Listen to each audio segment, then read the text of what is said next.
ഇന്നത്തെ നമ്മുടെ വീഡിയോയിൽ 4 മണിച്ചായയൊക്കെ കൂടെ കഴിക്കാൻ വേണ്ടിയിട്ട് ഒരു 10-15 മിനിറ്റിലൊക്കെ വളരെ എളുപ്പത്തിൽ എന്നാൽ നല്ല ടേസ്റ്റിൽ ഉണ്ടാക്കാൻ പറ്റുന്ന നല്ലൊരു കായപ്പത്തിൻ്റെ റെസിപ്പിയാണ് കേട്ടോ. നമ്മൾ എപ്പോഴും ഉണ്ടാക്കുന്ന ഒരു ഐറ്റം തന്നെയാണ് കായപ്പം. പക്ഷേ ഈ ഒരു രീതിയിലൊക്കെ ചെയ്ത് നോക്കാത്തവർക്ക് തീർച്ചയായിട്ടും ചെയ്ത് നോക്കാം. നല്ല ടേസ്റ്റ് ഉണ്ട് കേട്ടോ കഴിക്കാനായിട്ട്.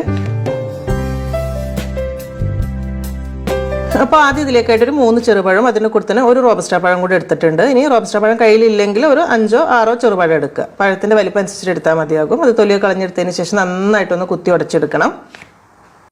ഇനി മധുരത്തിന് വേണ്ടിയിട്ട് 1/2 കപ്പും കുറച്ചുകൂടെ പഞ്ചസാര വേണം. ഒരു 1/4 കപ്പിൻ്റെ തൊട്ട് താഴെയായിട്ട് പഞ്ചസാര എടുക്കുക. അതിൻ്റെ കൂടെ തന്നെ ഒരു 4-5 ഏലക്കായ കൂടെ ചേർത്തിട്ട് മിക്സിയുടെ ജാറിൽ നന്നായിട്ടൊന്ന് പൊടിച്ചെടുക്കുക.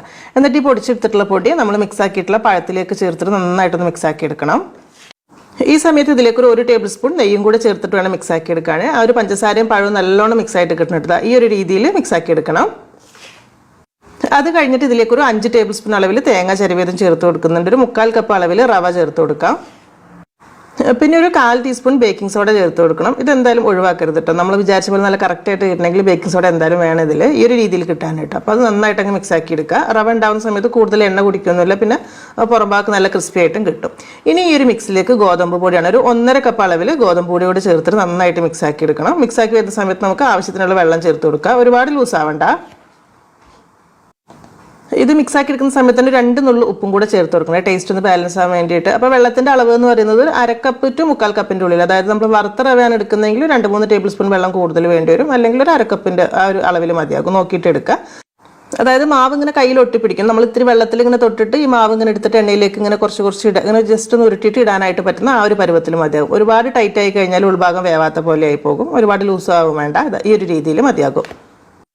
ഇനി ഇത് റെസ്റ്റ് ചെയ്യാൻ വെക്കൊന്നും വേണ്ട, വേഗം തന്നെ ഫ്രൈ ചെയ്തെടുക്കുക. അപ്പോൾ ഒരു പാത്രത്തിൽ കുറച്ച് വെള്ളം എടുത്തിട്ട് കൈയൊന്നും അതിൽ മുക്കിയെടുക്കുക. എന്നിട്ട് ഇതുപോലെ കുറച്ച് എടുത്തിട്ട് ഒന്നങ്ങ് ഉരുട്ടിയിട്ട് എണ്ണയിലേക്ക് ഇട്ട് കൊടുത്താൽ മതി. അപ്പോൾ എണ്ണയ്ക്ക് അത്യാവശ്യം നന്നായിട്ട് ചൂടാക്കിയതിന് ശേഷം പിന്നെ ഒന്ന് തീ കുറച്ച് വെക്കണം കേട്ടോ. കാരണം ഫുൾ അങ്ങ് ഹൈ ഫ്ലെയിമിൽ വെച്ച് കഴിഞ്ഞാൽ ഉൾഭാഗം വേവില്ല, പുറം പെട്ടെന്ന് പഴമൊക്കെ ഉള്ളതുകൊണ്ട് കളർ മാറി വരും.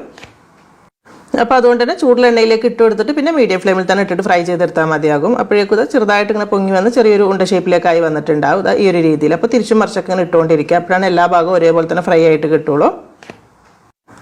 അങ്ങനെ എല്ലാ ഭാഗം കളറൊക്കെ മാറി നല്ല ഉഷാറായിട്ട് ഫ്രൈ ആയിട്ട് വന്നിട്ടുണ്ട്. ഈ സമയത്ത് നമുക്ക് എണ്ണയിൽ നിന്ന് മാറ്റിയെടുക്കാം. അപ്പം ഈ ഒരു കാര്യം പ്രത്യേകം ശ്രദ്ധിച്ചാൽ മതി. നല്ല ഹൈ ഫ്ലെയിമിൽ തന്നെ ഇട്ട് ഫ്രൈ ചെയ്ത് കഴിഞ്ഞാൽ ഉൾഭാഗം വേവാത്തൊരു പ്രശ്നം എന്തായാലും ഉണ്ടാകും.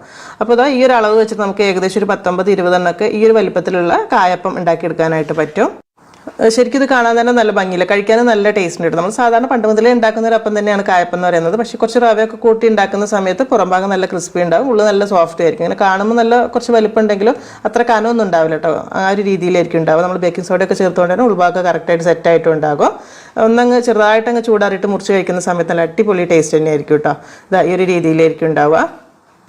അപ്പോൾ ഈ വീഡിയോ കണ്ടുകൊണ്ടിരിക്കുന്ന സമയത്ത് നിങ്ങൾക്ക് ഇഷ്ടമായിട്ടുണ്ടെങ്കിൽ ലൈക്ക് ചെയ്യേണ്ട കാര്യം എന്തായാലും മറക്കരുത് കേട്ടോ. ചെയ്ത് വെക്കുന്നുണ്ടെങ്കിൽ ഫീഡ്ബാക്ക് അറിയിക്കാനും. അപ്പോൾ ഇനി എന്തായാലും എന്നത്തെയും പോലെ തന്നെ നല്ല റെസിപ്പീസായിട്ട് നമുക്കൊരു പുതിയ വീഡിയോയിൽ കാണാം. താങ്ക്